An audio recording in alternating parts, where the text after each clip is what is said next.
अस्सलाम वालेकुम।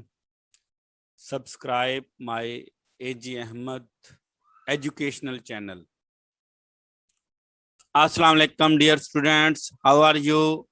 उम्मीद है आप सब खैरियत से होंगे और अपनी स्टडीज पर तवज्जो दे रहे होंगे।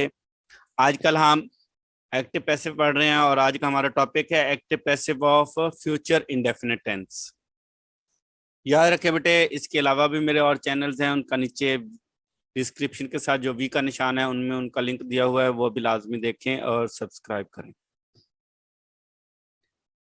Future in all the future tenses we use will shall as a helping verb. In all the future tenses we use will shall as a helping verb. याद रखें, इस याद रखने की बात है। अच्छा, उर्दू का सेंटेंस आए तो उसके लास्ट में पहचान होगी गा गी गे।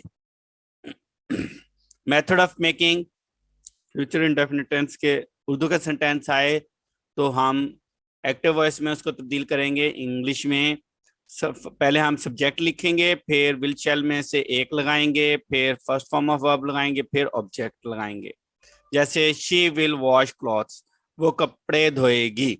शी विल वॉश क्लॉथ्स, वो कपड़े धोएगी। पैसिव वॉइस में आएगा to make the sentence passive voice changing into passive voice. There are basic 3 rules. First, we put subject at the place of object and object at the place of subject. Second, we always use third form of verb in the passive voice sentence. हम passive voice sentence में third form use करते हैं. Third, before putting the objective case of subject, we have to use by. हम by लगाते हैं subject का objective case लगाने से। और चौथी तब्दीली हमारे हर टेंस में होती है, वो है बी आज का। विल शैल के फौरन बाद हम बी लगाएंगे, फिर थर्ड फॉर्म लगाएंगे। जैसे she will wash clothes, clothes will be washed by her.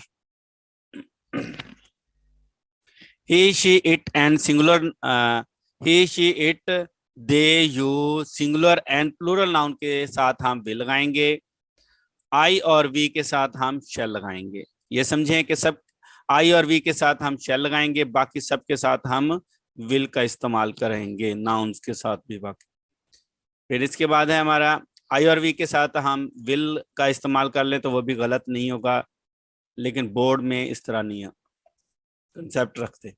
Method of negative making, मनफी बनाने का तरीका। To make the sentence negative we put not after helping verb. Helping verb के फौरन बाद हम नॉट का इस्तेमाल करते हैं। नॉट आएगा she will not wash clothes, वो कपड़े नहीं धोएगी। Clothes will not be washed by her.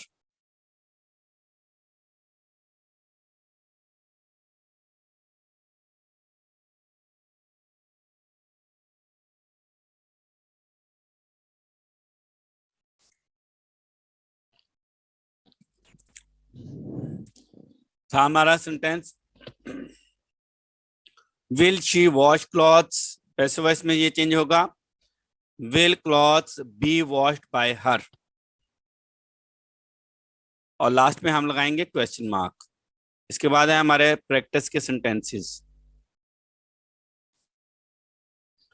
Practice के लिए हैं ये सेंटेंसेस, पहले इनको लिखें, फिर इनको सॉल्व करके और आप इसका जो है मैच कर सकते हैं इसके साथ सेंटेंसेस को। जैसे यहाँ पर है she will tell the lesson daily, daily last में ही रहेगा पैसिव वॉइस के सेंटेंस में। The lesson will be told by her daily. I shall get scholarship, scholarship will be gotten by me. Girls will sing songs, songs will be sung by girls. The peon will not clean the office. Negative sentences हैं, the office will not be cleaned by the peon. Boys will not take exams in the hall.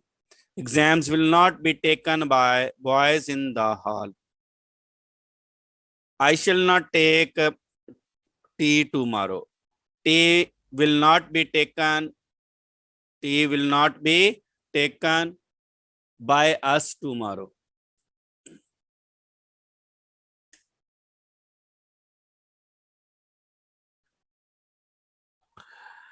Will he, interrogative sentences हैं सवालिया।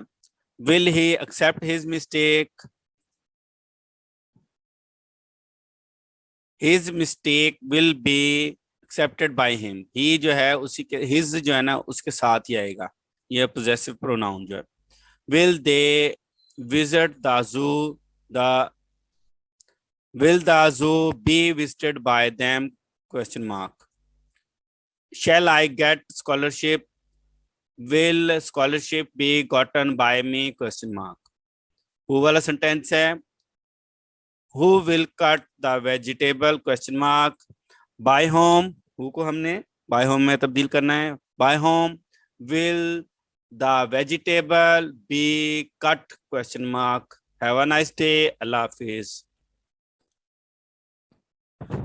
AG Ahmed educational and informative channel को subscribe करें और bell के button को लाजमी दबाएं ताकि आपको हर नई आने वाली वीडियो का नोटिफिकेशन मिलता रहे.